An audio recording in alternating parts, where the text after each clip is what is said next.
السلام علیکم عزیز طلباء، آج میں آپ کی درجہ نویں کی کتاب نوائے اردو سے ایک خوبصورت غزل میں پیش کرنے جا رہا ہوں۔ غزل جناب حضرت موہانی کی ہے۔ میں اشرف حسین معلم ہائی اسکول پر مسیح آپ کے سامنے پہلی حضرت موہانی کی اس تصویر کو میں پیش کر رہا ہوں، آپ غور کیجیے۔ اور آپ کو میں بتا دوں کہ یہ وہ شخص ہیں جنہوں نے ایک بہت ہی مشہور نعرہ آپ نے جو سنا ہوگا، انقلاب زندہ باد، یہ نعرہ لکھا بھی تھا اور پیش بھی کیا تھا۔ بعد میں بھگت سنگھ نے اسے عام کیا تھا اور ایک بہترین نغمہ جو فلمیں بھی تھی کہ چپکے چپکے رات دن آنسو بہانا یاد ہے، یہ نغمہ، یہ غزل آپ ہی کی لکھی ہوئی ہے۔ تو پیش خدمت ہے آپ کے لیے، آپ کی کتاب سے یہ حضرت موہانی کے بارے میں سب سے پہلے میں مطالعہ کرتا ہوں، ٹھیک ہے۔ اصل نام سید فضل الحسن تخلص حسرت۔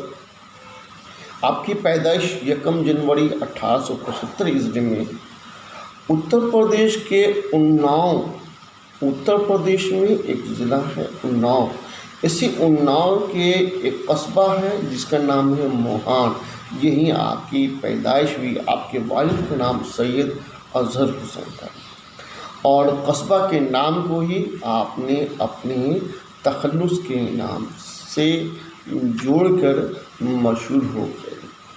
شاعری اسی نام سے حضرت موہانی۔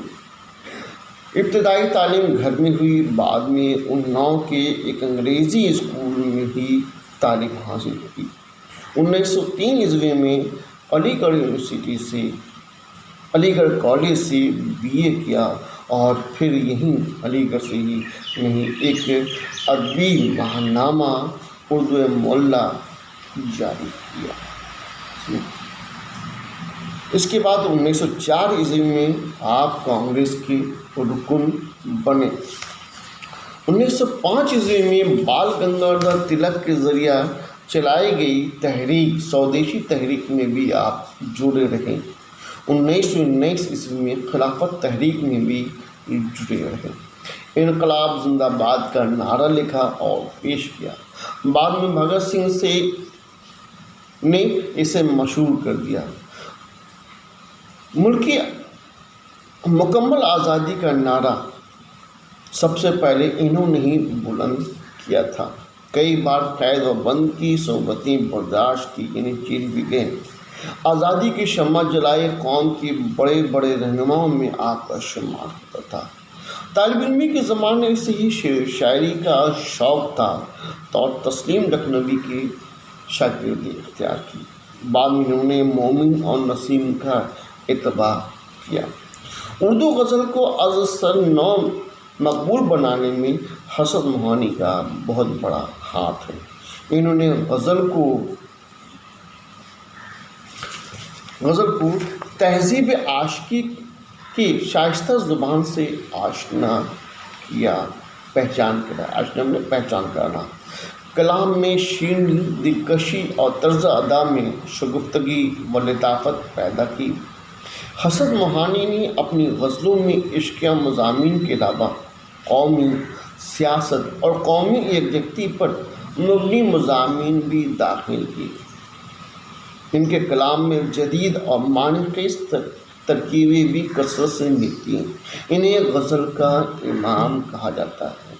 یہاں پر غور کرنے کی بات ہے کہ انہیں غزل کا امام کہا جاتا ہے۔ انہوں نے کئی کتابیں لکھی، تصانیف میں انتخاب سخن اور تذکرہ شعراء ہے، ساتھ میں شرح کلام غالب اور نکات سخن کے ساتھ ساتھ مشاہدات زندگی بھی ہیں۔ اور میں نے ابھی تھوڑی پہلے بھی بتایا تھا کہ ان کی بہت مشہور غزل جو ایک فلم میں بھی گائی گئی تھی کہ چپکے چپکے رات دن آنسو بہانا یاد ہے، اور آپ کا انتقال 13 مئی 1991 عیسوی میں